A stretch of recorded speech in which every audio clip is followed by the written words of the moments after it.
Ahoy! I'm John Hambone McGuire. Welcome to Rats Chat. Tonight, my guest is quite possibly one of the most prolific creators in the hobby today, calling all the way from Baltimore, Maryland.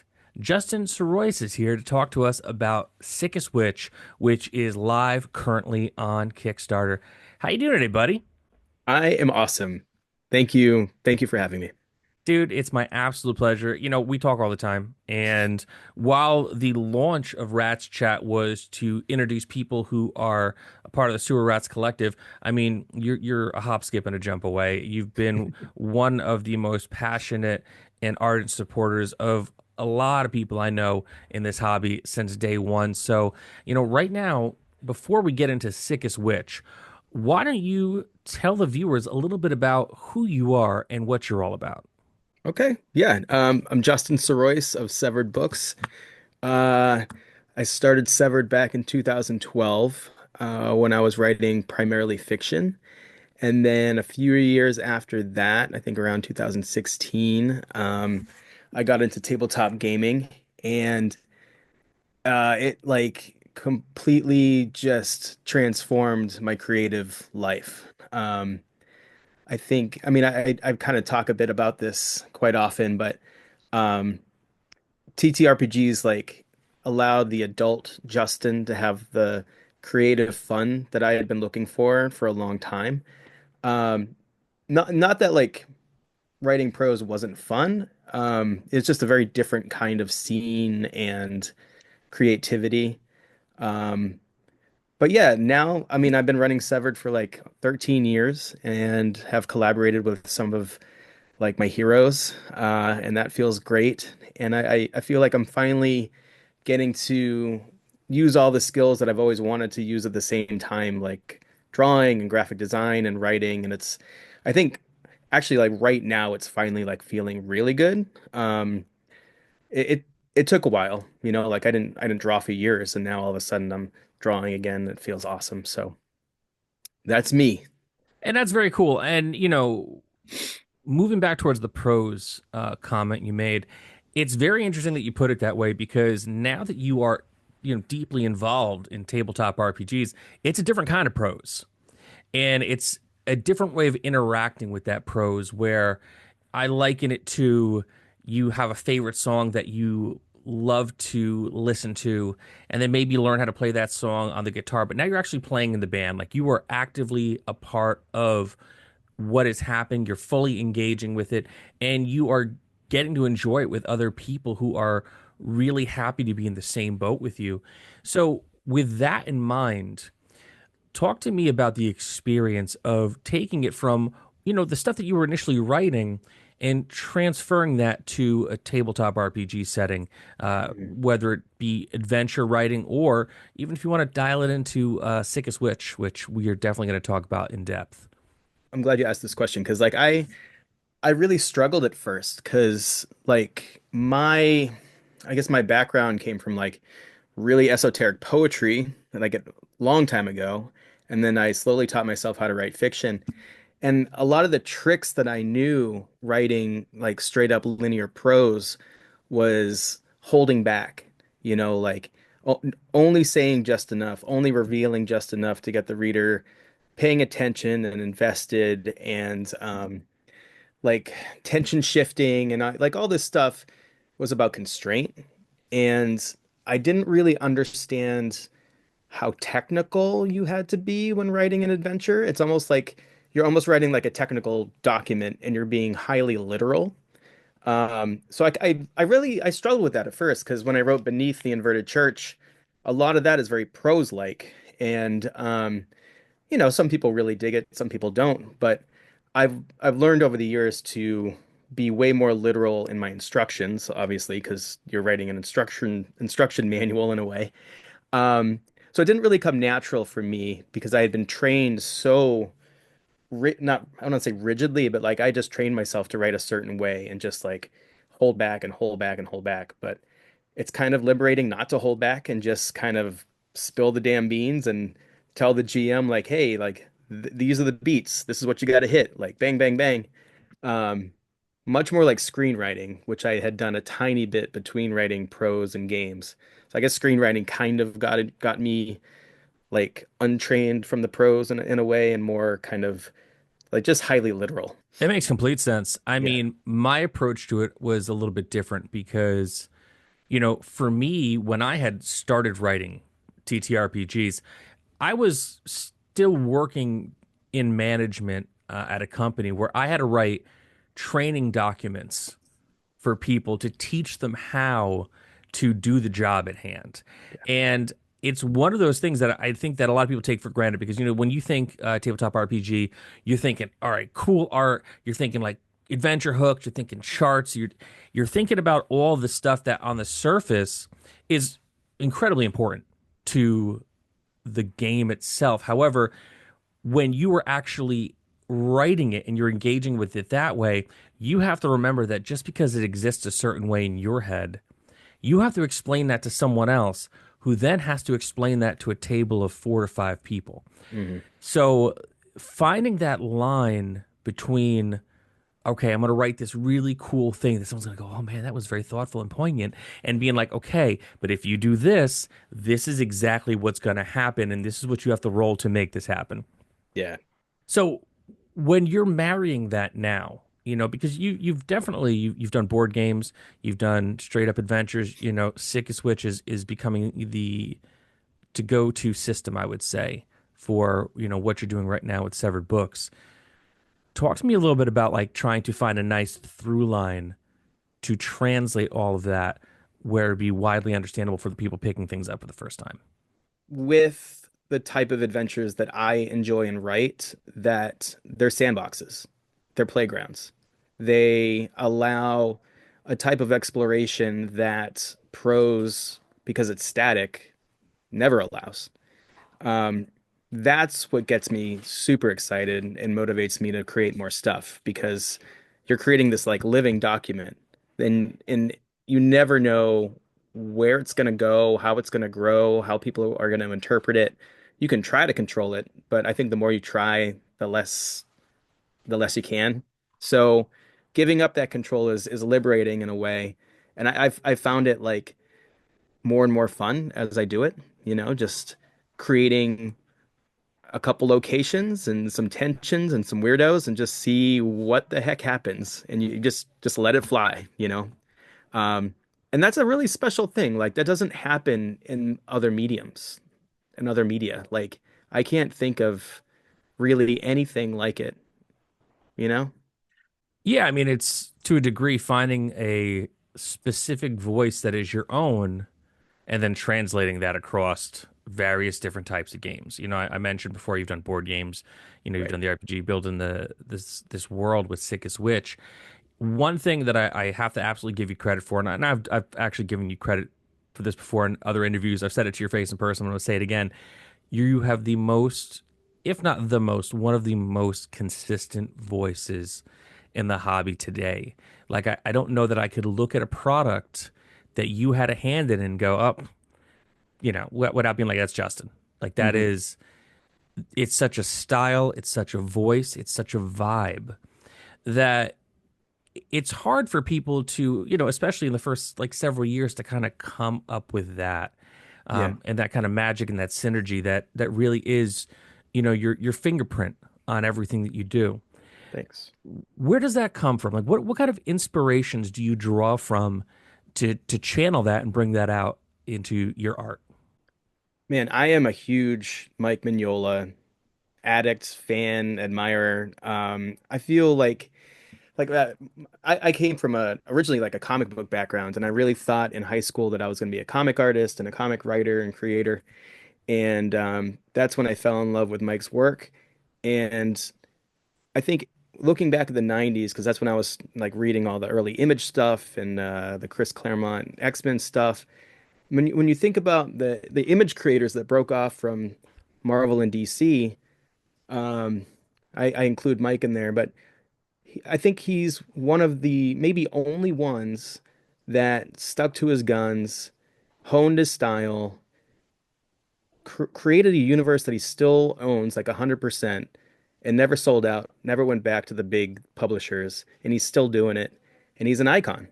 Um, and I admire that so much. I feel like if the American dream is alive anywhere, like Mignola did it. Hell He yeah. he freaking draws monsters for a living. Like what? Yeah, it's pretty amazing when you chop it up like that. In fact, Yeah. I'll send you a picture after we get off the air. But off screen, I actually have, speaking of the work that McNeil did at the Big Two, I have a poster. It's Wolverine and Cable that a buddy of mine, like when he was moving out of his apartment, he found it behind a poster of a poster. He's like, I think you would like this, and it is one of my favorite things to look over at because he didn't really do a lot of work in the grand scope of Hmm. considering his body of work, Yeah. at the Big Two. But Yeah. one thing I want to just make a little commentary on is that what they did when they broke off, you know. And yes, a lot of people will sum up the 90s as like, lots of verbose words and pouches, but you know, that's the independent spirit, man. That's punk rock. I mean, it might have had a lot of bigger budget, but you know, for people like us who started our own publishing houses, who write adventures, who interact with other people in the hobby, who mentor people like we were mentored, you Hmm. know, one of the coolest things, if not the coolest part about what we get to do is that we get to do it and we get to do it our way and we get to do it, with as much passion as we can put into it. Yeah. So, with that, I think it's a good time to segue over into Sickest Witch. Now, often Mhm. if you heard me do this interview on the Vintage RPG podcast, I keep referring to it as the Sickest Witch because growing up, my grandmother, she would watch her TV shows, she call them her programs, or the Facebook, or like this and that. It's just you can't shake loose of it. But you know, I listen. If you got a grandma, you know what I'm talking about. I feel it. Sickest Witch, though, Yeah. it's on Kickstarter right now. By the Yep. time this episode drops, there'll probably be about 3 weeks left in the campaign. Talk to our viewers a little bit about it. Yeah. So Sickest Witch, like I mentioned Beneath the Inverted Church earlier, the characters from Sickest Witch come from Beneath the Inverted Church. And I feel like that Beneath was like a really big project, but the characters that was like really in love with were these witches, like off in the woods, kind of like doing their own things. They were like renegades, dirty, scrappy. It's like, man, I want to know more about those witches, like talking to myself. Um, so soon after I re released Beneath, I did a card game called Sickest Witch. And it's the same theme. So the witches in this lore, they're oppressed, they're peasants, they're abused by their, landlords and the royalty. Um, and it's been going on for so long that they're obviously sick of it. And they figure out how to use this mysterious dark magic. And you'll find out throughout the adventure books, like where it came from and stuff like that. That's the prose writer in me not revealing too much too soon. Right. Um, but the hook is the magic is so vile and so evil that they don't want to touch it. Like they don't want it in their bodies, they don't want to speak it. So what they figured out is by using this stained salt, this material that they found, they can harvest organs from victims, take a piece or two, and then imbue them like an eyeball or a heart or a hand with the magic itself. So imagine these witches going through the forest and, groups of four or five. They have these utility belts that they wear with big pouches, like big 90s Rob Liefeld pouches. It all comes back to it, man. Big thick thighs and pouches. Um, and they have that salt, that stained salt lines the pockets of their pouches, their utility belts, and they can pull out the pieces and cast the spells. Um, that is like the basic mechanic in the system. There's a bunch of other stuff that makes it kind of special and different, including cauldrons. They can create these cauldrons where they rest, and they can literally share items with other covens, i.e., other games and GMs and gamers. So these cauldrons sort of link game to game to game, hopefully country to state to town in IRL kind of deal. And there's some other stuff that I can't really think of off the top of my head, but The crux of it is severing limbs, imbuing them with power, taking back your body, disrupting other people's bodies, and owning it, and always punching up. I mean, like, there's I can talk more about that, but Well, let's talk a little bit more about the punching up aspect of it because it really is, when it comes to subject matter like this, it is easy to not punch up and actually have people walking away from the table not feeling great about the experience. And, mm, what excites me about this experience is that the idea that a group can be a coven and can interact with other groups around the world. Like, when we first played this together at Page down in Pennsylvania during the Page 2 convention, now that you bring that to my attention, you say, hey, other covens could get involved too. Like, we were having a time at that table. We were having a real good time. And the yeah, fact that there could be other people at other tables, and when you go to a convention, for those who may not have had the ability to get to a convention yet, you're in a room sometimes with multiple people playing at different tables. And even if they're playing like the same style of game, like a Dungeons and Dragons or a Pathfinder, there's no interaction between the two groups. So the potential of that interaction, I think, is very exciting. That said, crossing the streams with other kinds of groups and other styles of players, like how do you set a solid baseline in Sickest Witch to keep everyone punching up and people playing above board? yeah. So I'll back up a little bit. Like, there's there's mechanics where, like, I didn't want it to be overpowered, number one. So when you do harvest an organ from a person, you can only take one. So you have to decide, like, these parts are currency, really, because you're converting them into spells. So am I going to take the heart or the eyeball? Because I'm going to have to take that and then either mix them together, like multiple parts to make a better spell. They are currency. They're commodities. So, the GM makes the final call, but if a witch targets a good person, quote unquote, not hostile, not a bad person, and if the witch does take a body part from that person, the chances of it working are really slim, and awful things can happen. So the murder hoboism is turned way down in Sickest Switch, and that was like super, super important to me because the sort of like the soft metaphor of the system is that bodies are commodities. You're taking back ownership of yourself, and you're going after the bad guys, and you're actually making them feel the same pain that you felt because you've been abused, like you've been made to work for decades. You saw your parents and your grandparents, like, bodies wither away from labor. And now you're going after the same people that, enslaved you basically. So it was really important to me that, like, I did not want a group of murder hobos going in, slaughtering a bunch of people, and then taking their pieces, blah blah blah blah. So yeah, there's and since I think the lore fits in with the mechanics well because the magic is vile and it is gross. So if you do abuse this magic, the D10 table that you roll on for those consequences is pretty harsh. And that's something I've always said across the hobby, across the different types of games. I've always felt there should be a cost to magic because you are literally, pulling something out of the fabric of reality. Like, it's not like, oh, you got some flash paper and now, like, oh, I've been fire in my hand. It's like you're actually channeling elemental energy to launch a fireball Yeah. at your opponents. So the fact that you are actually taking limbs and making legitimate flesh sacrifices or, organ set, whatever it may be, Yeah. to achieve your end goal of casting these spells. I think that's huge. It's powerful, especially if you got to take off one of your own fingers, because one of the things that I realized in this game is that you're not just, oh, I killed this bad guy. Now I'm gonna like take it off at the ankle. It's like, no, if you're in a pinch, maybe you don't need two pinkies. Right, there you go.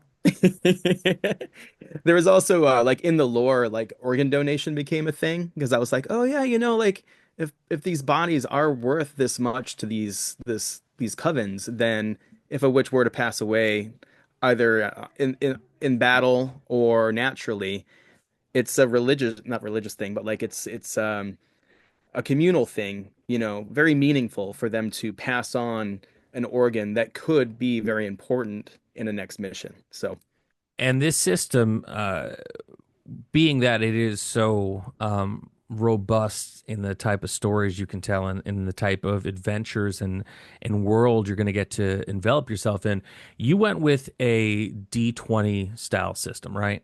mhm. So, of all the systems you can go with now, and let's face it, if you're watching this in 2025, we know that certain systems are hotter than other systems, and that's something that does happen every few years. You get the new kid on the block who's got something real cool, and everyone is really psyched about it.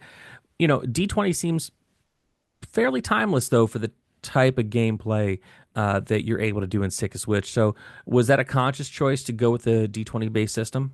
Yeah, so this being my first system that I've ever written, I didn't want to overcomplicate it, and I wanted it to be familiar enough to a lot of people where they could just feel comfortable, sit down, and I don't know, it's just like hearing that like you're carving up people and taking their pieces and turning that into magic, that's enough to possibly turn off a lot of people. Sure.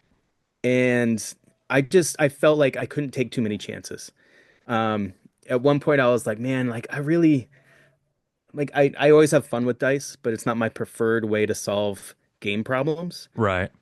So like at, for a while it was going to be like a card-based system where like, much like Gloomhaven, like the cards would have stamina and all this jazz. Um, and I love stuff like that because it's more tactical and uh less like less chance, I guess. Like a lot of times I feel like dice are just sort of cheap tension sometimes. Yeah. Um, but it works and it's fun. That's just a fact. And I wanted to keep Sick of Switch accessible. Like number one, just have people basically know how to play it right away because there's just five stats with modifiers and um, like I said, that extra layer of like the vile magic is probably more than enough for this type of system, you know? Yeah, I would agree with that. And also, at the same time, being that it's just the five stats, basic dice mechanics, it's malleable. So if you wanted to run it in Shadow Dark, if you wanted to run it in Mork Borg, OSC, DCC, whatever it may be, the foundation of the house and the paint job is really solid. It's how you're gonna want to decorate it, Yeah. and for me, like I love rolling dice. I love rolling dice, and criticisms that I received of games that I've written was not enough dice. Mm, But I do understand where you are coming from though, where it does seem like to a degree cheap heat with the dice and how the dice can, while they're supposed to create a sense of randomness, can often become too random to draw attention and feel away from the story. right. Now, with something like this,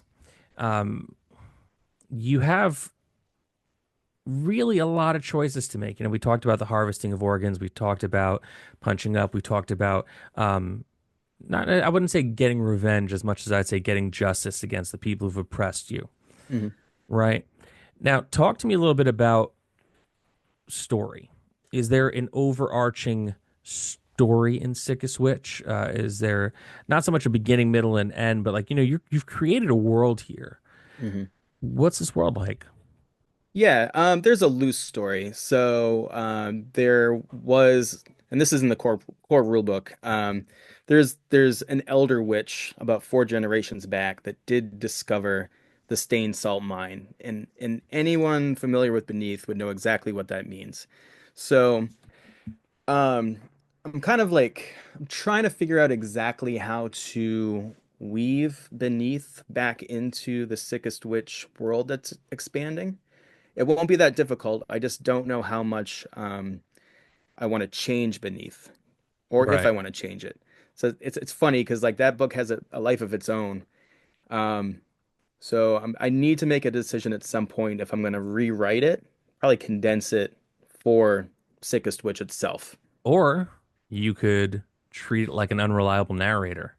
Because if it does happen so many generations before Mhm. Sickest Witch, who's to say what the 100% truth is? Because it's stories True. that's been passed down from generation to generation to generation. Yes, folks, I didn't think you thought you were going to be in on like a think tank session here, but here we are. The writer's room, the green writer's room. Yeah, no, I dig that totally. It's also weird. Like I hate multiverses. I hate like Marvel's whatever the heck they're doing with that. But the whole cauldron system in Sick Switch almost lends itself to being multiverse-ish. I don't want to do that because I just want to keep sort of the games siloed, the separate games that will exist in Sick Switch siloed to themselves, even though they can share items through the cauldrons. Um, I just don't want to trap myself into that thinking and have that solve the beneath conundrum. It's not really a conundrum, but um, to answer your question, there is a larger story. Um, I'm still writing it. I'm still sort of figuring out like what I should be happy and entertained with a couple years from now because I'm setting myself up for investing in the system, keeping it fun, writing for it for a while, and I don't want to kind of paint myself in a corner. There'll be multiple sandboxes until I set my hooks into like a solid like story arc, you know? Yeah. Writing more becomes the greatest stall tactic a creator ever has in their arsenal. I mean, I love where you're coming from with this, with the idea that, you don't want a multiverse. And as a person who's reading like Marvel Unlimited every night before he goes to bed, it definitely is interesting. Like there's two aspects of it. The one aspect of it is, oh shit, we kind of painted ourselves into a corner. New universe. Right. It's from a different world. It's a clone. It's like whatever. Uh, the second aspect of it is, all right, I'm done writing this character. I got another gig. Wolverine's your problem now, Right. and it's up to other people to kind of carry the ball, and now they're like, well, we paint ourselves in the corner. Well, we got to jump out this window. Hope we got a healing factor too, bud. But Yeah. when it comes to writing your own stuff and world building, I think it's great, as much as I joke about the stall tactic of it all, but the fun of it as a creator, and I think you'll agree with me, is that as you do it over time, because you're not tagging anyone else in, and any Right. kind of like, problem you create, it becomes a game for you to try to find a way to fix that problem. Hmm. Yeah. So there's no rush to fully create that world. And to the point of the cauldron thing, I think I come back to the idea of it, and I love it so much because while it is one world, the world is big, and you can't Hmm. imagine that everyone's in the same forest. You know what I mean? Yeah. Correct. Absolutely. Um, and like to kind of talk about like um multiverses and like writing and stuff. For me, like the one trick that I still use from my prose days is that constraint piece to where a lot of times when I'm thinking about I don't want to say property, but like, Sega Switch has like an IP, like a column in my company. It's I okay to hate use industry terms here. Go for it, buddy. I hate talking like that. But like I make lists of things it can't be. Like I'm like, there's no effing dragons, there's no fairies, there's no this, there's no that. And that's super, super helpful, like for any project. Like when you're like when DeLorean was making the DeLorean, I bet he had a really long list of things that it wasn't. You know what I mean? Yeah, and Time Machine was definitely top of that list, I'm sure. But like I wrote a series of books called Two Girls. That was the last novels that I wrote. And I didn't tell anybody this while I was writing it, but there's no color in the book. I never say red, blue, green, purple. Like every metaphor is either or any description or metaphor is either black, white, or gray. Like the whole thing is in gray tone. And it really helped me as a creative person put my head there in that world. And that's a pretty small constraint, but um, just visually, it kind of tricked me into instantly being there. It's almost like turning on an old TV. I was like, okay, two girls. Now I write two girls. And like, I've always kept that trick with me. Like, man, like, just tell yourself what not to do, and then you might know exactly what to do. Yeah, and I mean that's a fantastic way to look at it. And it is, as a creator, a challenge because, when you are in the process of making something up, you're firing on all cylinders. The Mhm. fireworks display is happening in your head, and Mhm. you're like, "Oh, I want to do this. I want to do this, and I think I want to do this." And you have to refine it. And I Yeah. think going into it knowing what it's not and going in there with the tools to refine it before you even get started to a degree, I think it has to be very liberating and very Yeah, freeing. absolutely. And I think when you look at the successful like indie systems that are, that are hot right now, like Shadow Dark and Morkborg and Pirate Borg and like all the big ones, I feel like stylistically and message and lore and mechanics, it is boiled down to whatever basics those creators love. Yeah. They created exactly what they love, and other people love it too.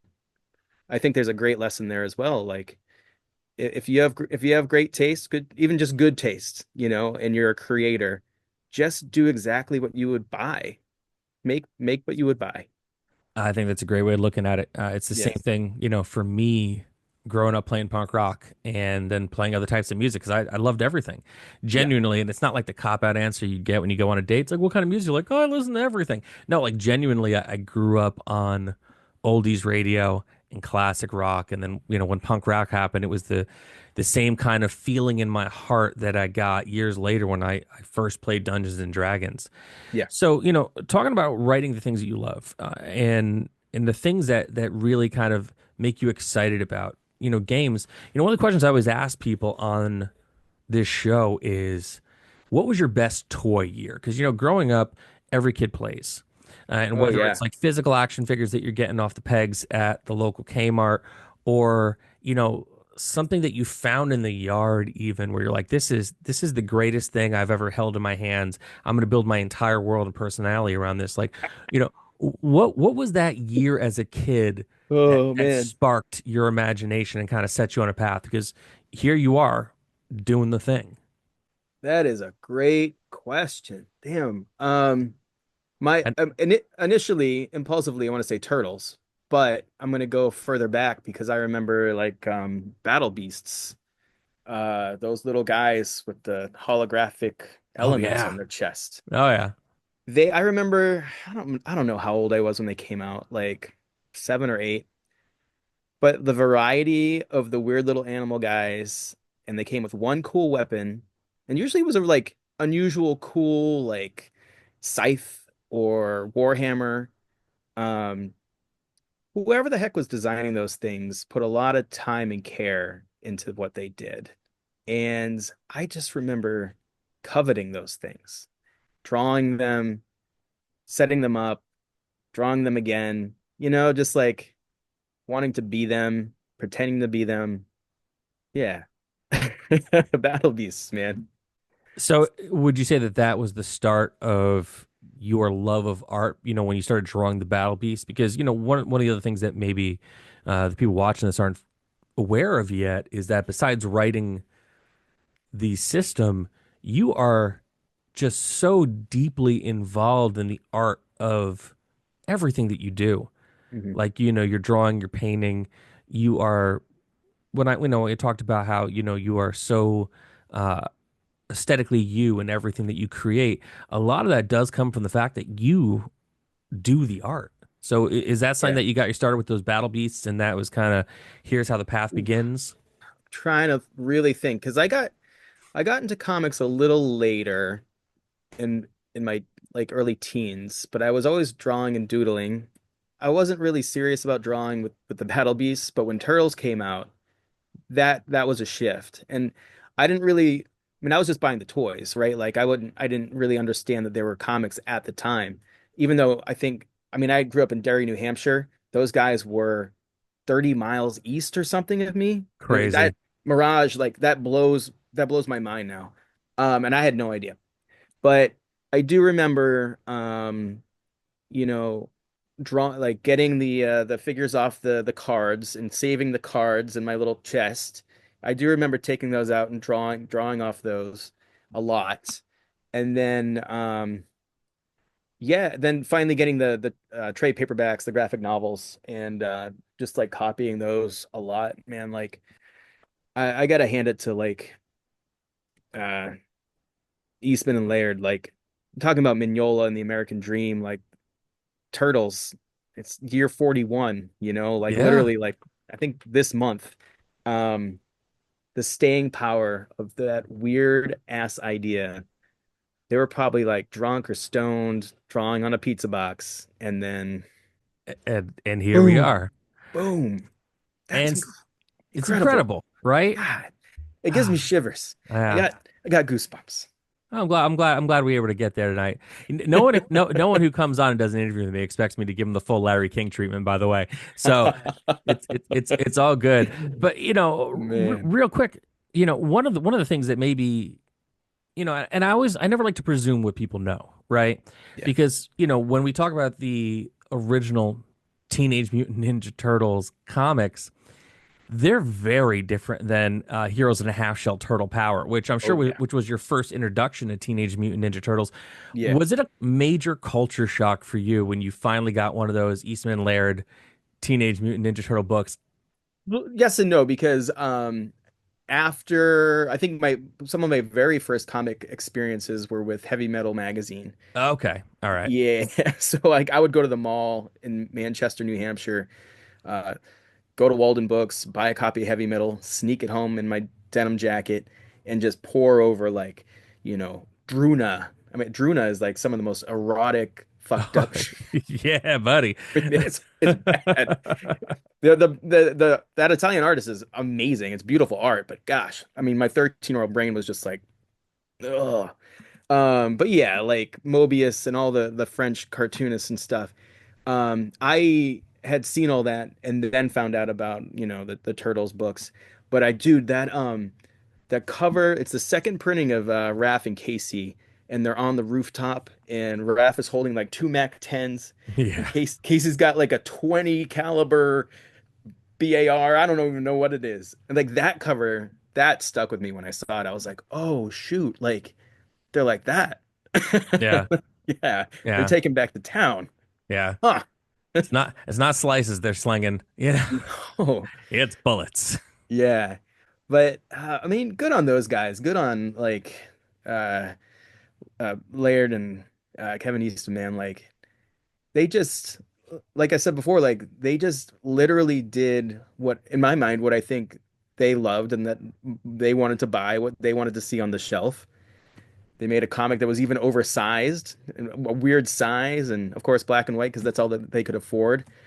But really, like, changed the trajectory of not just comics, but like licensing Oh yeah, and toy manufacturing. Um, just an incredible story. Like I think about it often, you know? yeah. Uh, And it's definitely something that we take for granted now with licensing and IP. Like it all has to come from somewhere, yeah. and that was especially for that time period, I think a huge, huge aspect of it. So, we're kind of hitting the go home time on the episode. A couple more questions I want to hit you with. I like to ask people about what their desert island experience would be as far as like, what kind of book would you bring? What kind of movie? What are you listening to? And mind you, this is not the thing that you're going to listen to like forever. You're getting rescued in a reasonable amount of time. Can you like a year? Like how long? 40 days. 40 We'll days? go biblical. 40 days. 40 days, 40 40 nights. days. So, oh man. I feel like when I was writing fiction, Cormac McCarthy was a big deal for me, and I read a lot of his books, but the one that I really loved that I never finished because it was just I always think like, oh man, it was so pretty and beautiful that I kept stopping to write my own junk. Right. Was Sutri. Um, and it's long and it's sort of lyrical and repetitive. I feel like I would have to be marooned somewhere to actually sit down and finish that book. So maybe that. And I'm alone. I don't have anybody with me. Yeah, we're gonna go it alone. Damn. I was gonna say like I love Texas Hold'em. Um, Ah, people give me shit for it, but no. uh, You like what you like, man. I wouldn't play solitaire with a deck of cards though. I don't think I would do that. Yeah, I would bring Sutri and try to teach myself how to whittle Oh, that's over cool. over the holiday, and it did not go well, Oh John. no. No, it did not. You got all your Um, fingers still, so it probably there's went better still, than you thought. yeah, one's a spell under my desk, actually. That's severed thumb. I'm not going to tell you what the severed thumb does. Uh, You got but to buy the yeah, book to find out. maybe I'll bring like a carving knife so I could figure out how to create some little witch miniatures in my 40 days of starvation. Well, very cool. So, Sickest Witch is on Kickstarter, and I'm thrilled to say it's fully funded. So, Okay. when you watch this, you're like, oh man, that sounds really cool. I need to go back that. The great news is that you back it, it's happening already. You're going to get it. Um, I can't recommend this stuff enough. I also recommend dipping down to severedbooks.com because the stuff that you like, the stuff that we like, if you're watching the show and you see the background of my office, we probably like the same stuff. And good news, you know a guy who sells that kind of stuff over at severedbooks.com. Justin, fantastic talking to you. Where can people find you and your stuff on the internet? Just go to severedbooks.com. All the socials are linked up there. Our shop is, if you prefer Etsy, it's linked to Etsy, and you can see all the reviews. Fully transparent. I don't control the reviews, and I'm very proud of all the testimonials that we have on there. And then I also created sickestwitch.com. So if you want just the witches, just the cool, bloody witches, go to sickestwitch.com. Very cool. Well, this has been another awesome episode of Rats Chat. Sewer rats out of the sewers and onto the streets in an RPG shop near you or over at exaltafuneral.com. So until we meet again, stay safe out there and may you always find an onion ring in your french fries. Take care.